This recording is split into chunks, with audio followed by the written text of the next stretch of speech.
On this week's episode of the Iron Skillet Podcast, we have special guest Matthew Carter, a man of many names, but you're sure to remember him from his artistry and musical talents. He's rocked shows from West Virginia to Florida and uses his personal experiences to drive positivity and creative vibes in his music. His latest singles, Anxiety and Soul Caliber, tapped into a whole new sound that's sure to grab your attention. Check out this podcast where we dive into the artist known as Matthew Carter and see what's up next for him.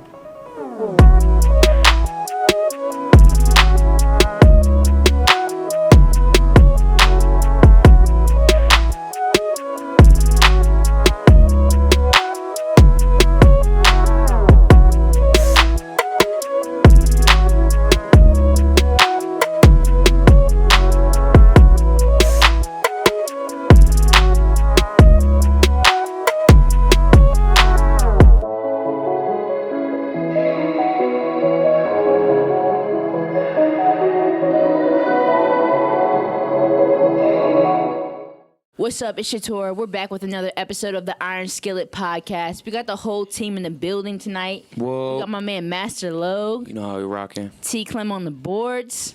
Bull Whip fresh off of work. Whoop, whoop. And my man Matthew Carter in the building, man. What's up? How y'all doing? He's an amazing local hip-hop artist, and we're here tonight. We're going to get into his story. And Matthew, I don't know a whole lot about you, so I want to start off with, like, the basics.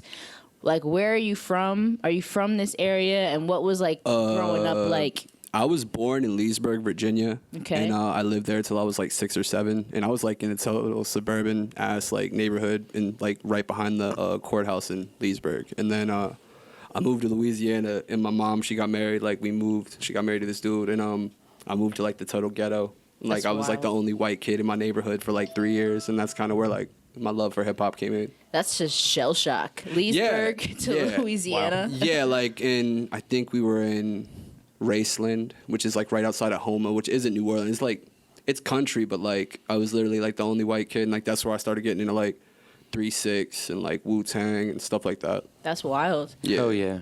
We all love the Wu. How long did you live in that area for? Is that where you... I want to say like 3 or 4 years. Mm-hmm. And then I moved back up here in Virginia for a little bit with my grandma, and then my dad lives in Florida, so I kind of like bounced around like from the south to east coast a lot, basically. So I'm kind of like east coast mixed with like southern. That's fire you were exposed to that much, though, at a young age. Yeah, Getting to see different places. For sure. It was cool. My mom moved around a lot. Like, my stepdad worked offshore, so like he wasn't ever there. He would go like for months at a time and be gone, but like I'll be with my mom, and like she liked music a lot, so there was always music in the house. That's dope. That's dope. Fire. So you said you got into... I talked about a couple influences, like Wu-Tang and all of that. 3-6 Mafia, Wu-Tang. Yeah. 3-6. Old Nelly, like when I was a kid, I loved Nelly. But I was also like always into rock music too. So like I always listen to Kurt, a lot of Kurt Cobain, like Nirvana, like I loved the Unplugged, like acoustic stuff. But like anybody in like 2003 or 2, like it was like Blink-182, things like that. Just alternative music. I feel it. So I've always kind of like not just only liked rap. Like I love everything. I love Michael Jackson. Like I love I can everything. hear that in your current music, and I know we talked about digging into I could that. say that, too. So a lot of times I like to hear about people's first experience, like writing and making their first song. Like I feel like it's one thing to be interested in music. Everybody in the world's interested in music, but like what pushed you to actually be like, I'm gonna write something and record it? When I was younger, I would just like make fun of songs and redo the lyrics, and then like that eventually led to like me thinking, wow, well if I can do this, I can make my own songs. Mm-hmm. So I kind of like low key started on some like funny like Weird Al Yankovic type of, like just to be funny as a kid, just making like songs that are popular on the radio and turning them into other things. And then I always wanted to be in a band and stuff, but I didn't know anybody who like played instruments, and I couldn't sing really. I sing way better now, but as a kid I could not sing. I couldn't really figure it out. So I was like, I'll rap because I just want some creative outlet, you know? So like and it was like a kind of a shock factor because like no one expected me to. So I wanted to do it, and I started battling at school and just... What? Yeah. How'd that go? Was there money involved and stuff like that? No, it was kind of. I just wanted to be cool, man. Like I was kind of a nerdy fucking white kid. Like I was just like I would get made fun of a lot, and I just had certain friends that did that already. And one day I kind of just jumped up. I was kind of tired of being the butt of the joke because I would watch and people would always kind of use me as like an example of like what's bad, like or like Matt, da da da da. So because I didn't have a lot of money growing up. I had bummy clothes, things like that. So like I was like, well, if I'm like funnier than everybody and I rap better than everybody, like they can't say shit to me. So like that, I like totally got on that type of vibe. The story of a true underdog, ladies and gentlemen. Right. Sounds like he kind of took the Eminem tactic. That's what I'm thinking. And used everything that they were throwing at him to his advantage. Yeah, and like I like, and then people just started like, yo, like Matt's crazy, but like he can rap, like so like he's cool, like let him hang out. That's dope. Yeah, Made a name for yourself. Yeah, as a kid, like, and that was like when I first started rapping. So like I went under like my like nickname, which is Mutt. Like in my family, like people call me Mutt. Yeah. Mutt. So like that was my old rap name. Is that where Smut Lord comes from? Yeah, Smut. Like people would make fun of me because like I said, I was doing all that stuff with like the girls, and they would always be like, "Yo, Smut Carter," and I was like, "That's actually cool." Like I was like, "I'll use that. I'll use that." I'll tweak this to my advantage. Yeah, it's what I always try to do with anything that gets thrown at me. Like I've had a lot of like little local rappers write disses about me and stuff, and I've never really responded. I just think it's funny. R.I.P. They're probably not on your level anyway. Some were my friends at one point. I wouldn't say they're bad. They're just weirdos. You're just like, what's going on? Why are you hating on me? Socially awkward people. Yeah. I mean, I'm socially awkward too, though. I can't really hate on that. I feel like your lightheartedness though is like that's like a definite like positive to be able to like not take it so serious and flip stuff and just be like whatever.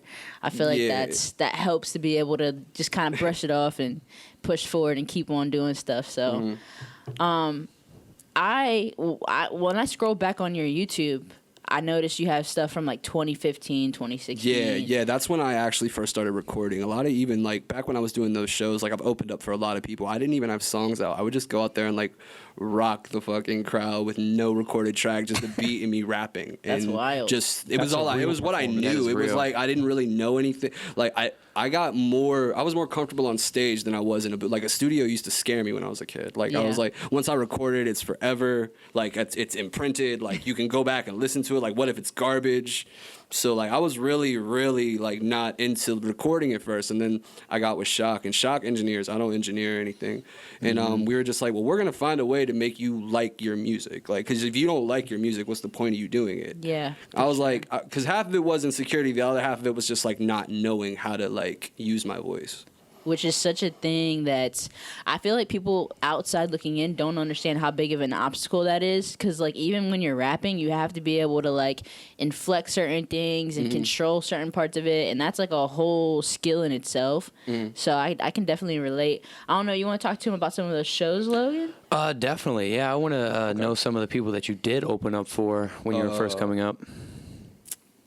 I've like forgotten some of the people. I hate that because I've forgotten like there's a lot, and I don't like to like a lot of people name drop in the industry and stuff to try to like sound cool, and I never want to come off like that. That's dope. But I opened up for Mac Miller during the Blue Slide Park tour. I opened up for Machine Gun Kelly in all his Florida dates from 2011 to 2013, which was like 6 or 7 different shows. That's probably the one person I opened up more for anybody. That's kind of like where I got a lot of my core fan base from at first. Tech 9, E40, Cottonmouth Kings. I've done a lot of the psychopathic stuff, not Insane Clown Posse, but I've opened up for Twisted and all their people. Hobson, we were the first people, my father, to bring Hobson to Florida. Same with me, Machine Gun Kelly. We did all those shows. I know there's more, and I don't want to forget people. Opened up for Papa Roach. That's kind of cool. Yeah, that's pretty lit. And Uncle Cracker. Yeah. Uncle Cracker. I was on Warped Tour, like on like this little like thing for like the local artists for a while. So I was around a lot of like bands and stuff. Like I kind of done everything. I've tried to like I've done some reggae shows, like reggae alternative shows, and I was on a tour with Bam Margera one time and got faded for a week with Bam Margera. That's lit. Yeah, it was I like how that's the last artist showcase almost like forgot. thing. Yeah, because I got really messed up. But yeah, that was cool. That was all, like I said, all in Florida, all before 2015. 2015 is when I moved back up here and was like, I'm really going to do this music stuff. So That's crazy that you were doing all that before you actually took it serious. Like, yeah, it's kind of my downfall. Like, I was like, I wish I was who I was now back then, because I would have capitalized a lot more on the opportunities that were given to me. But it was kind of like those opportunities that were given to me kind of molded me, because I was just kind of a novice artist. Like, I knew what I was doing, but I didn't know where I wanted to go with it, if that makes sense. And that keeps people stagnant. If you don't have the vision, then it's like lost ambition. I just had like 150 writtens that I could just kick for anybody at any point, and I was just like hungry. Like, but like that. But at the same time, I had no organization to what I did. One thing I don't want to forget just came to my head. Is there anything that you like learned from artists that put on a great show? Like, you opened for a lot of people. Was there anyone that you saw that you were like, wow, they stand out, and what made Tech them? Nine and Chris Calico and Stevie Stone and Freddie Gibbs are probably some of the best live performers I've ever seen, and I've seen a lot. Like, because even like the shows that I wouldn't open on for my father, that I wouldn't get a chance to open on, like I would be there and I'd work still, and I'd hang out and I'd watch. Yeah. So I would really say that those people over at Strange Music are a machine. Like, it's a machine. Oh, yeah. Like, in the way that their work ethic is crazier than anybody in the rap industry. A lot of people, like, you know, let's be real. You guys been to rap shows, right? A lot of people suck live. Yeah. A lot of people, like, even like great artists that like have amazing recorded songs, they suck live. Yeah. Like, I've been there. Like, I'll say that. Like, I'll be honest. Like, when I've had good shows or bad shows or whatever. So to see somebody who like, you can just tell that like they rehearse on a constant basis. So it was kind of like, wow, like that's just like they're really professional. Yeah. Like, it's just crazy. And those are the people who separate themselves from the term of being a rapper and an artist. You know what I'm saying? Those people take it to the and next like, level. Their showmanship, like a lot of this stuff's coordinated. Like, you watch it every night. Like, they'll switch up little things, but you can tell that everything, like that whole hour and a half set, they've planned it from beginning to end. Everything. Practice and it's for just months straight. yeah. Their breath control is crazy. That's hard for me. No backing vocals. That's the part that I'm like, it's like the worst. It's so hard. Like, Yeah. I struggle with that because you know what I mean?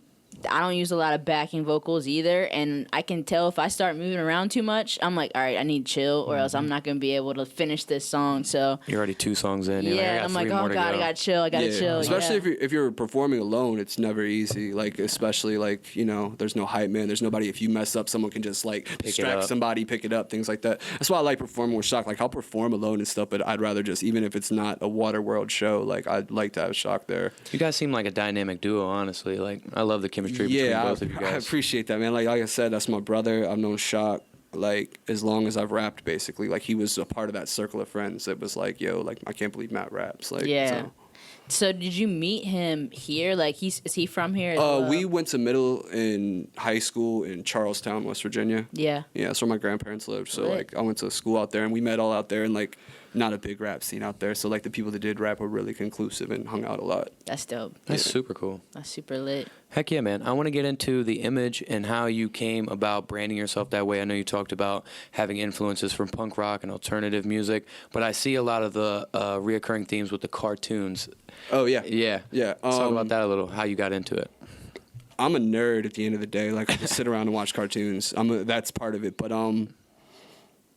I've always wanted to, like, with this music stuff, like, once I figured out what I wanted to do, I kind of wanted to just make myself a character that was more than just me, because I'm kind of boring. Like, I mean, I'm not boring. Like, obviously, I'm a creative. I have ideas, things like that. But, like, I just wanted something more animated. And we joked, and they were like, you got to be more animated. And I was like, well, how about I'm animated then? Like, I get animations of And I'll of take me. it and run with it.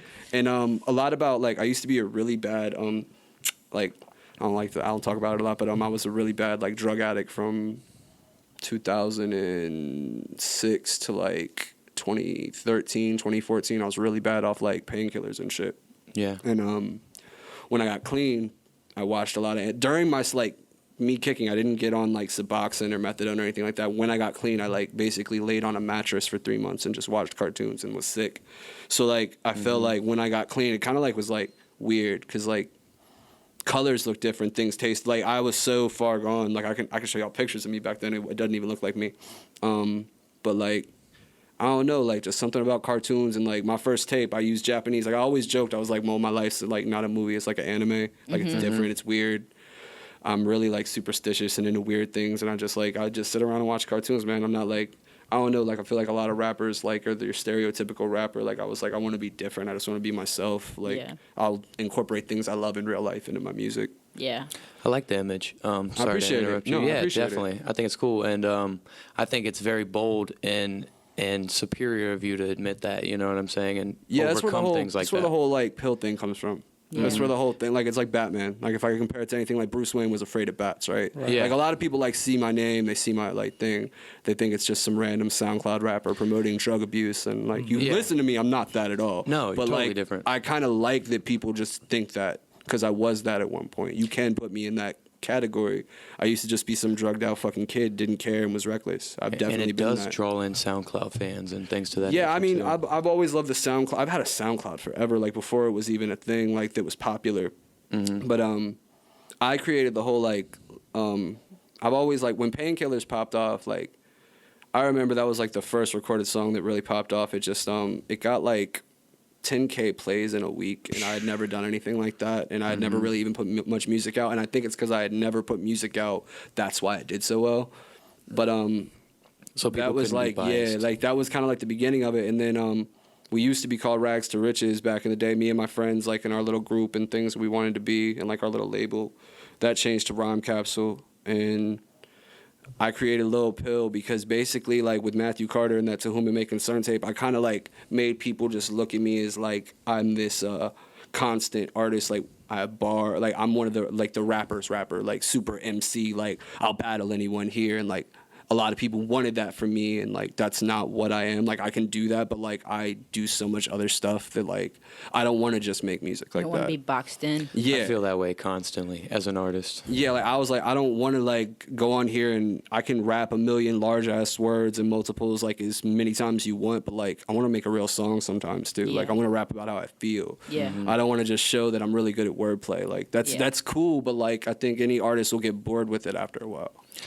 And I think a fan base too, like it's cool. I think we all have those people who we go to and we want to get hype and just listen to that. But when you think about depth and building connections with fans and like a community, that type of music where you're actually expressing yourself is necessary to do that. You know what I mean? I don't feel like you're going to get super deep with just doing I'm going to spit bars all day long. You know what I mean? Yeah. And like it just kind of became to where like, oh, that's Matt. He has like he's a freestyle rapper. He does. And like a lot of people, like when I was shopping myself to like labels, things like that, they're like, yeah, like, you know, you just need like a more club friendly or radio friendly song. Like you just have songs that are just 3 verses, like there's no hook. And I was like, and I didn't really like hooks at first when I first started rapping because I didn't really know like how to write go them. about it. I was like, what like I was like, at first it felt corny. I was like, how the fuck I'm gonna write a hook? The fuck I'm gonna like rap about in a hook? Like, so like it took time, and like I said, I created the Lil Pill thing kind of like as just like a punk statement, kind of like fuck Matthew Carter and like fuck Matthew Carter fans, because like it got to a point where I was putting out other music and they were like, yeah, this ain't it. And I was like, I mean, that's cool, like, but they weren't bad songs. So it was kind of like, I'm gonna like see who's really, because I don't like the whole thing with the whole, back then it was like real hip hop versus mumble rap. I don't really like that whole thing because like I grew up on Southern music just as much as like Nas type like lyrical stuff. Like it's all like you have to be talented to do any of it. Exactly. Agreed. So I don't like the whole like real hip hop has to sound like Nas and AZ from 1997 mentality people. I feel like that's like when people think like that, there's no evolution. If you just stay in that same place, you're just gonna make the same thing forever. You know what I mean? Yeah, I mean, but like when rap first started, it was really simple. Like it kind of is now to certain songs. It's like a hip hop, a hip. Yeah. It wasn't like they didn't come out the gates being like super lyrical rappers. So like I feel like there's a time and place for everything. Like I love music with substance too. Like I listen to lyrical music, but just as much I listen to ignorant and crazy chilling. or like turned up music. For sure. And it just depends on how you feel. Yeah, exactly. You know, you don't have to elaborate on this too much because of the dark days, but I noticed the times and the dates you said, you know, you were going through those problems. Do you think any of that had an effect on the scene? And because that was around the time that you were doing all these shows, Do you think that Yeah, had some I influence definitely- on those problems? Yeah, definitely. Part of me going to Florida was to get sober, but I would just find drugs at shows. Like, so I would go through like stints of being clean for a week or two, and then meet somebody who either had like some coke or pills or something. Just being around that scene made it harder. I was like 19, Yeah. like in high school dropout. Like I had a kid already and Yeah. stuff. I was kind of grown at that age, and I Yeah. just was like running around. I was at all these shows, had all these like, I kind of like just did whatever I could and just tried to have fun and like make a memory at Yeah. that point. You know what I mean? From up here in this small town stuff, I'm getting around all these national artists. I kind of just got stupid. Yeah, YOLO. I feel Yeah, it. yeah. Yeah. I mean, I'm still here, but like, and I'm doing better than I was back then. But like, I do definitely recognize like back then, like, I mean, the only thing that I liked about like music and like the drug thing back then is my music was probably a lot deeper. Like that was really it. Like one thing that I had to really learn how to do when I got sober was write music again because I didn't know how to do it sober. Like tap into that part. Yeah, I'm like, how do I Strange. feel that way? Like when I'm on nothing. Like I mean, I Yeah. drink, I smoke weed, things like that. But like, I used to be really like I would party, like I would fucking Yeah, act crazy. I feel it. Me and Logue just talked about that earlier about how like the best music comes from like when people are in their darkest places. It is definitely that for sure. I was definitely Agreed. way more depressed back then too. I'm way like, I mean, I got issues, but like I'm not like You, dark. like, learned how to handle that and move through life. And Yeah, stuff like yeah. that. Well, I'm bipolar, so like feel I'll it. always have issues. Yeah. I'll always like it's Extreme like highs, extreme lows. yeah, it's not the angry bipolar. Like I'm not. I don't have anger issues. I'm more depressed. Like I'll just get up one day and I'll feel like it's the end of the world and I'll have no idea why. Yeah. And I'll feel just it. like it'll feel like I'm mourning or something. Yeah, But yeah. there's really nothing wrong. So I Yeah. kind of just try to like when I have days like that, I just make music. And it comes with anxiety. That's yeah, where that yeah. song came from. Yeah, no, definitely. And I have mad panic attacks like ever since I got sober. Like I think it's part of like getting sober. I have panic attacks now. I used to never have panic attacks. They Yeah. hurt too. A lot Yeah. of people don't know they're painful. Yeah, you feel like you're dying. Right. Yeah. You just My your heart's chest gonna tightens explode. up. Yeah, your throat feels like it's shutting. You don't know what's wrong with you, and like the more you think about it, you freak yourself out. yeah, So, you got to Yes. stay calm. yeah. So But Hugs you help. going through all that gave you all this knowledge and it, somewhat experience to connect with people on that level who are going through that. Yeah. So I mean, as messed up as it is to say, I feel like that in a way made you a better artist or more of a what's the word? Generally accepted. Or you Nah, can just you reach just- relatable. people. Yeah, exactly. He's Yeah. he's Yeah. more relatable to certain crowds, and he could really touch on those topics that hit people. yeah, home. that was like my whole thing at first when I recorded that. That's what Painkillers is about. Like if you go listen to my song Painkillers, it's like a true story. Like everything that I rap about in there is what was really going on at that time. And basically like I got kind of like labeled like because that was like my first big single. They were like, oh, conscious like sobriety rapper. Like you're kind of like a Macklemore, like you make these songs that are like to help people, and like people weren't knowing. Like I was like, I don't say be sober. Like I still drink and smoke weed. I don't want to sit here and like lie to people like I'm some drug counselor. 'Cause Yeah. I'm Yeah. not. But I'm just telling you human. my story. Yeah, it's my story, and like it kind of like put me in a box to where they're like, oh, make another song, make another socially conscious song, make another like, And then you have oh yeah, this song's expectations. like I'm promoting a song I like that I just had fun making. They're like, oh yeah, but it's not Painkillers. Like that was what I went through for like a year and a half before I did the whole little pill thing. That's Yeah. tough. Yeah, but that like would suck. it just anything I made, and like they weren't bad songs, but they weren't like they just. Wasn't what people were expecting. Yeah, they There you wanted go. more of that. And when I wrote Painkillers, I wasn't trying to write a socially conscious song. I was just writing. You Yeah. know, I just Venting. kind of like made it. And then that's what it kind of turned into is like, oh, like, because I had people that would hit me up like, dude, your song Painkillers got me sober. Like, I quit doing heroin. I quit That's doing awesome. things like that. And it was really cool at first. And I would share these messages and I would have relationships with these people. But like when I stopped being that person, like everyone kind of just disappeared. Yeah. Yeah, wild. because they're like, oh, well, you still smoke weed, and like I would have like people be shitty to me about it, and like, Yeah. oh, well, you were always partying with girls, you drink, da da da da. You're not, you're no role model. You shouldn't do like, and I was like, dude, I never wanted to be anyone's role Yeah. model. I just like, told my story and like, Yeah, put it out there. yeah, and I wanted to feel like you. give like.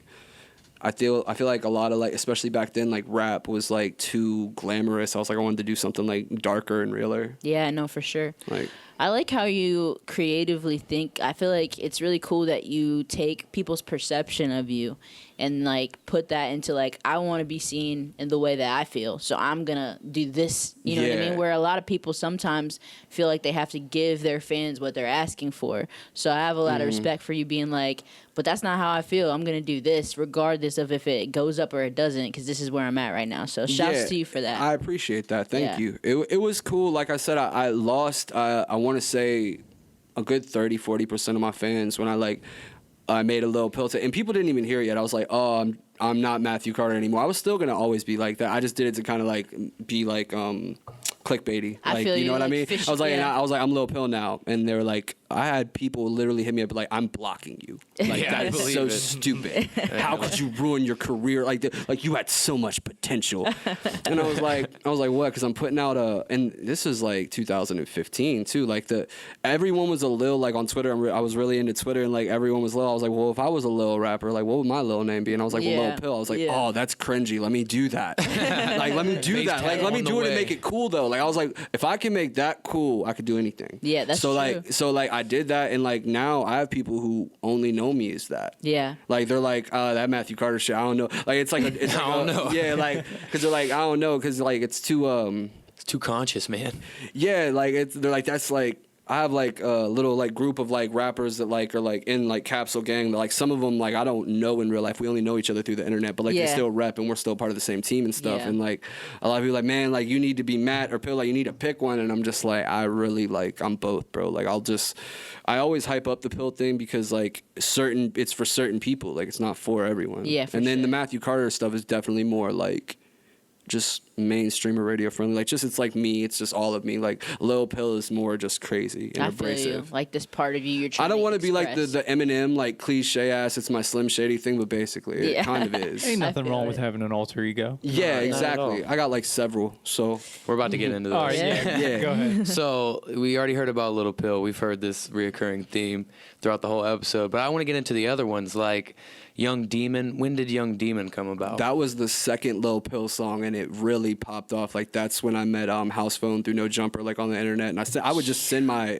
music to random people that were like not super big, but just like big enough to where like I know that if like they heard it, they might mess with it and they might talk to me. Yeah. Like they're like not super Or like push it on up the yeah, line. and like, I was just like, yeah.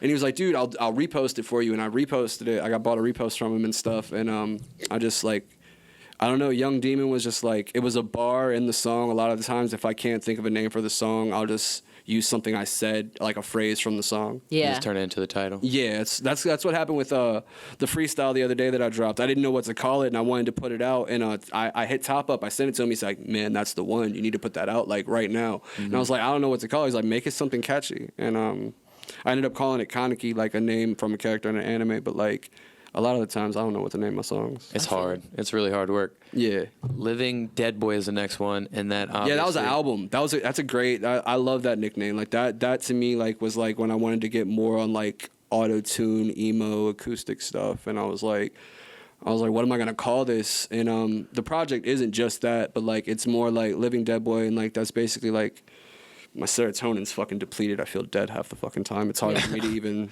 you know. And so they all come from like little things and derivatives and Yeah. things. Is there any Rob Zombie like connection to Yes, that? yes, yeah, I for was sure. about to I'm a say. huge Rob Zombie fan, Manson Awesome. fan. Like, listen, but like Living Dead Girl was definitely like the Living Dead Boy thing. Like, it played into it for sure. I just wanted some cool, like, catchy ass like Twitter name, and I was like, what can I be for this album? And that's what I chose. So. That's fire. I like Little Living Dead Boy. Probably is my favorite one. But Little Seppuku is also dope because a lot of people don't know what Seppuku is. Yeah, Suicide. Go ahead. Yeah. Yeah, Lil Put them Suicide. on. Lil Tell the Seppuku. peoples. That is like me on some like I have a lot of like production that's like coming, like you'll hear it more. I got these songs I've been working on, but it's like more Oriental, like Asian, Chinese like samples, things like that. And I was just like, and I love anime. I was like, well, if I was in Japan right now and like I was a rapper, like what would my name be? Lil And I was like, I'll be Lil Seppuku. Like I was just like, I have like a million. I always think of names and stuff. Like I've named a lot of rappers and friends and people that are around me. Like I've You given just them give them rap names. AKAs. Yeah, no. Like That's I'll dope. meet people like if they have a whack name, like I'll tell them, like your name's whack. You should be such and such or something. And That's fire. half the people I knew like from Florida would do it. Start naming all your pets that for the rest of your life. Just give them a rap Wild name. names. Every dog you Yeah, ever like own. my boy Christian Lewis. Like he used to go by Christian Lewis, and like he wasn't really like doing much. And I was like, you should be Clue, like CLEW. Oh, there you go. And he rebranded and he like popped out. He's out in Cali right now. He does like he gets his little $200-$300 shows. He like, still covers the name. He still holds the name. He'll still hit me up to this day. Be like, dude, thank you. Like I needed that. Like It's wild. so. It's like I That's need my super- royalties. Yeah, I was gonna say, tell him you need paid for that. You have a good imagination, bro. Like Yeah, I'm straight telling up. here, like you're pulling from so many different places. Like And it's cultures. super lit to I like hear appreciate it in it. real time. Thank you. So Thank you. if y'all are stuck and you can't figure out what your rap name is, I'll have my homie Yeah, or your Matt. group or The anything. human generator. I'll definitely. I'm a human generator for sure. Got That's you. definitely it. So That's- I heard you talk about Rhyme Capsule, and I definitely found it when I was looking you up earlier. Tell us a little bit about Rhyme Capsule and who runs that, and et cetera. I am the owner, creator. I'm the only person running Rhyme Capsule currently. It was a couple more people running it with me. I don't talk to them as much, especially during this pandemic. Everyone's kind of like doing their own thing. So like, I had a couple more plays like set up with it. Before this happened, I had a show booked. It was going to be our first show out in Martinsburg, West Virginia, and basically I'm just going to like book and promote shows, do podcasts. Under the name. Skits, under Rhyme Capsule. Yeah, basically I kind of just want it to be like an MTV for this generation. Like kids don't have MTV anymore, like how it was when we were kids. Oh, yeah. That's cool. Like, And that is a cool name also. Yeah, that's a dope ass Definitely. name. I like Rhyme Capsule a lot. yeah, I appreciate it. I appreciate it. It just I created when I did the first Matthew Carter versus Lil Pill tape, and I was like, well, who's gonna like? Because like we didn't want to do Rags to Riches anymore. We were like, it's kind of corny. We've had it since we were kids. Like we need to like get a better name. And I just came up with it one day, and then everyone was like Rhyme Capsule, and then like that's where Capsule Gang spawned from. And Capsule Gang is like me and all my friends. We're working on like this big like super group Collab project. Yeah. That's gonna be fire. I can't wait till I that shit appreciate comes that. out. Thank you. Yeah, dude. Thank you. No, thank you for telling us a little about that. Let's Yeah, get in. it's like just like I kind of wanted to like I said, I'm a old school No Jumper fan. Like I miss when No Jumper was more like underground, and like that's how I found out. Like I was listening to a lot of artists that were like big. They're huge now, but like it kind of like I wanted to be like 2 or 3 steps ahead of anybody, like everybody back then. And Adam just always had like, yo, this is about to be hot. This is about to be hot. And he was tapped in back then. Yeah, so I was like, I want to know what's gonna be hot, and I just kind of like, you know. And like I said, like I'm like out of all my friends, like a lot of it's like lyrical rap. Like people didn't really like the underground like mumble rap scene and things like that in my Yeah. like. So I kind of was like on my own, and I was like, I'm gonna do it my way over here on the East Coast, because like the West Coast has so much stuff like that.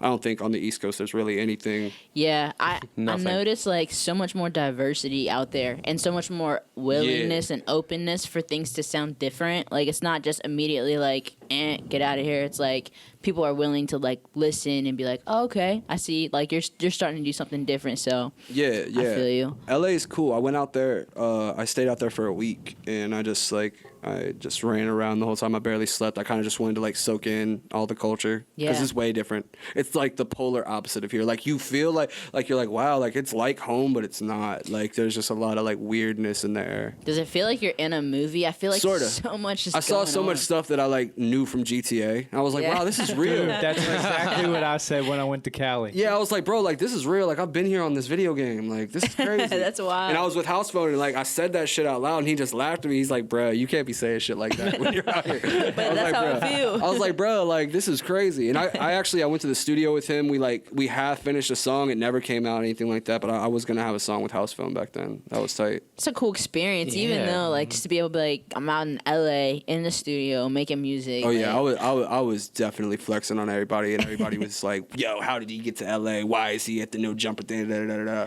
This is like early 2017. Yeah. Yeah, like That's early. super awesome. Like, and that's when the Pill like tape came out and shit. That's super wild. So he does something big, goes to Cali, and then loses a quarter of his fans because he drops the Lil Pill tape. Yeah, it's Yeah. weird. Yeah, No like win. people were The like, hate was real. Yeah. and I didn't care. It was kind of like, cause like I'm always kind of like been like punk at heart, and I was kind of like, I don't care if y'all like don't like me Yeah. anymore. Like my whole thing was like, if that's really all it took for y'all to like not be around me, then you really weren't About shit it. in the first place to me. So like, and like I said, I have core fan base. And for the past year, I've definitely gotten like more traction. Mm-hmm. For a while, I wasn't getting any, but I quit for like a year. Like I stopped making music for a year. That was like 2 years ago. I feel it. So I got back with Shock and started back all over. I was talking and we were chopping it up. Like I saw on your YouTube there was like a big break, like a big gap, and then like I saw Anxiety, which you just put out, and Soul Caliber, and I was like, this is a wave, like super different. Well, not super different, but like from the very beginning to there, different sound. But I like it a lot. I appreciate that. I remember hearing the snippet for Anxiety like months ago when I first stumbled across your page as a consumer.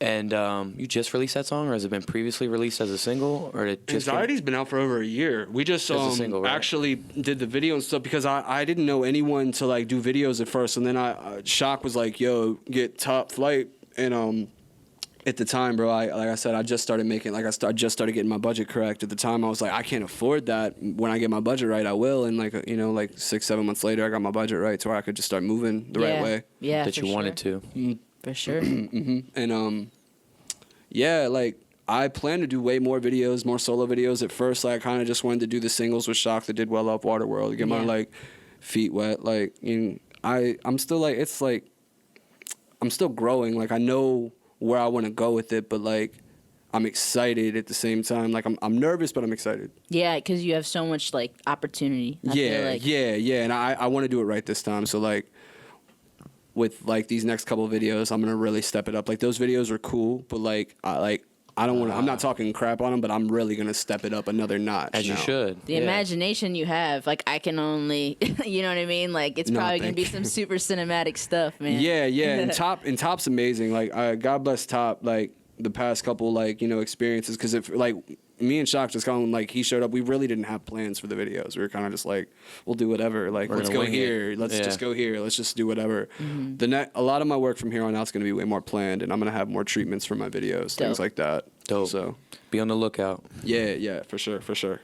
What was that process like making Waterworld? Because I know, like, when I went on Spotify, like, there was hella tracks on there, and I know it's you and, is it Shaka? Yeah, Duke Shaka. Duke Shaka. Yeah. So what was that like? Like, you just, like, in the studio cooking up? Me and Shock fell out for a while. Like, we're like, brother, like, me and Shock have gotten into, like, physical altercations. Like, that's my brother. Yeah. That's best friends. We fell out for a while, and when we got back together, we were like, we need to do a duo tape, and we were just gonna like have both of our names. And I was like, nah, I don't want to do that.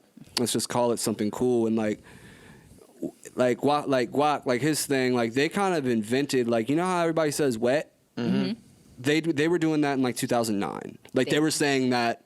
I kind of think they started it. Like, I low-key, because it's a Florida thing, and they're from, like, we were all working out in Florida, like, back then, and, like, it just kind of became a lingo. Like, everyone's like, wet. Yeah. Like, yeah, that's wet. Yeah. And then Chris Brown said it. A lot of people started saying it, and I want to say that my friend James Hannigan actually invented that. Like, he was saying it before everybody. Yeah. So I was like, let's do something like Waterworld. Like let's call our duo Waterworld, like that Kevin Costner movie.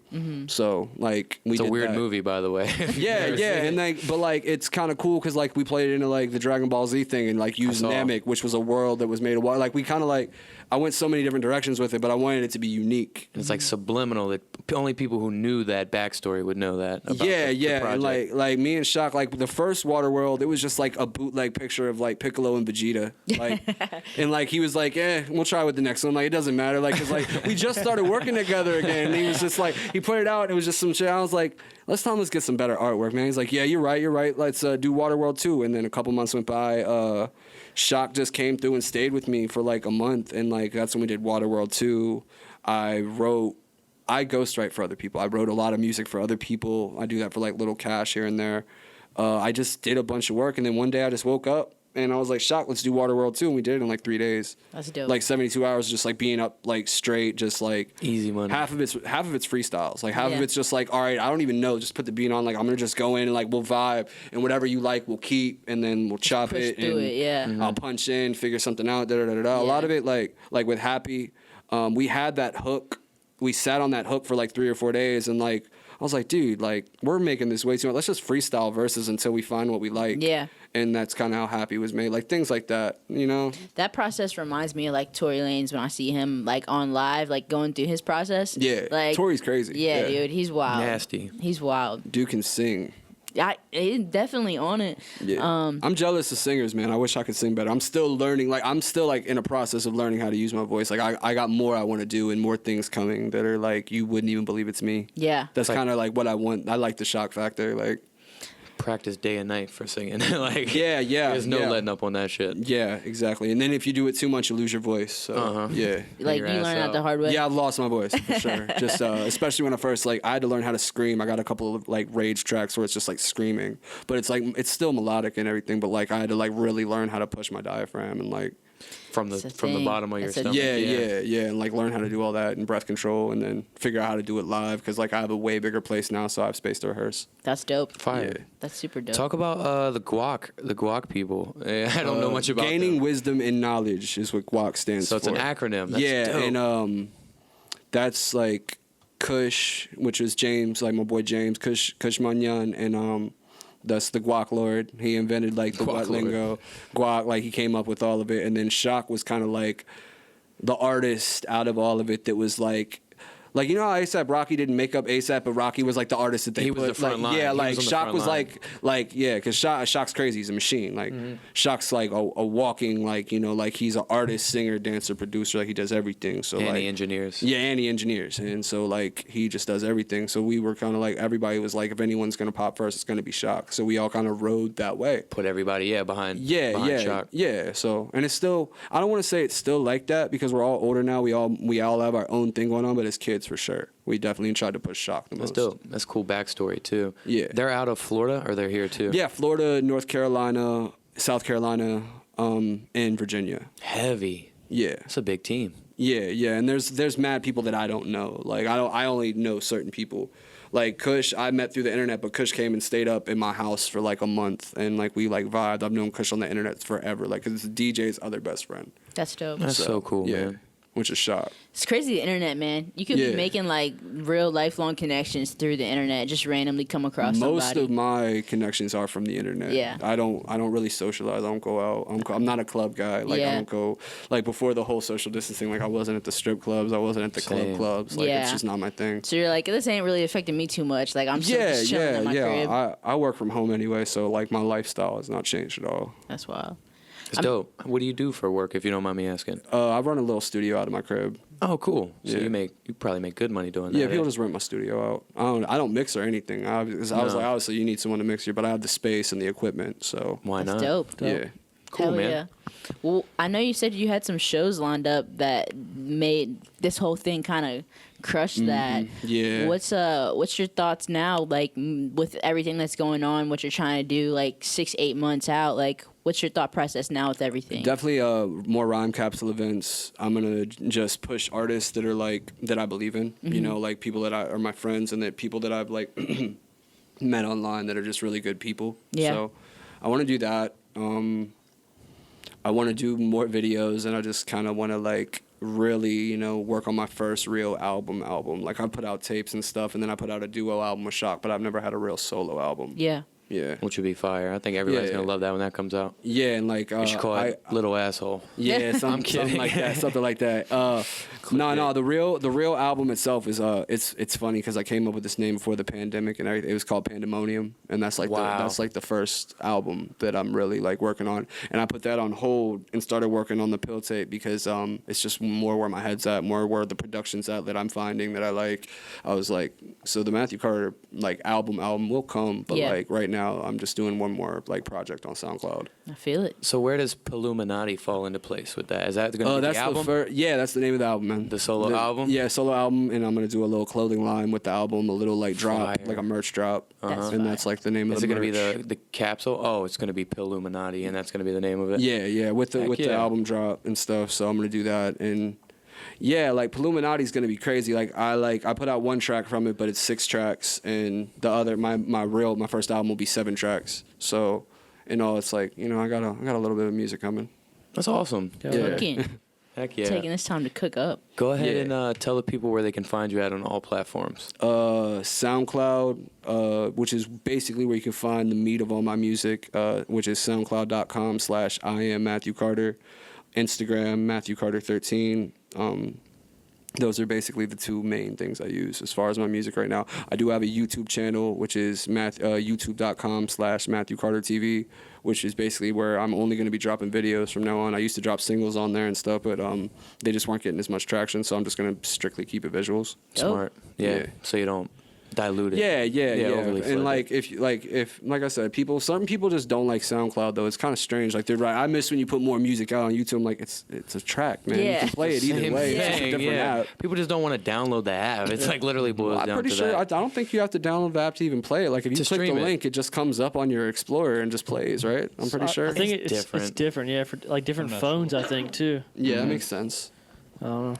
Because I've had trouble playing them sometimes. And I'm Yeah, like, what the no, fuck? I understand. I just I even have the app. And you'll open the fucking Explorer and be like, "Do you want to download the app?" I'm like, "I have the fucking app." Just go to it. Do you have the premium, Matt? yeah. You do have the premium for it? Yeah, I do for sure. I I've just had ran that. out of space on mine, and I might have to buy You're the like, I might premium. have to. Yeah, it's like $7.99 a month or something. It's not that it's bad. not bad. No. Yeah, it's not that bad. I have that because I just I have like 60 songs on there, but I'm about to drop like in the course of like the next year between the Capsule Gang thing, Waterworld 3, my two. I'm probably gonna drop like another 40 songs soon. Dope. So Stay Plenty of content. tuned. Real quick. Yes. What advice would you give to other up and coming artists such as yourself out there?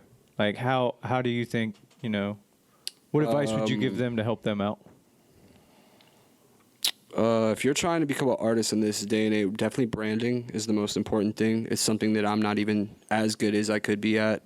Branding and marketing, definitely look into it. Go to like seminars, like pay the little $500 for the like couple weeks classes or however it works. Like there's different package deals. Don't focus on what other people say and think about you. Like if it's praise, yeah, take it in, love it, enjoy it, but don't let it go to your head, and don't let other people and the way they think and feel manipulate how you make your art. Great advice. That's Fire. awesome. Golden. I love it. Well, at any rate, folks, we are the Iron Skillet Podcast. Big shout out to our special guest, Matthew Carter. Hell yeah, Stay it on the was lookout nice. for all his upcoming content. It's going to be fire. All right, y'all. Y'all take it easy. Peace.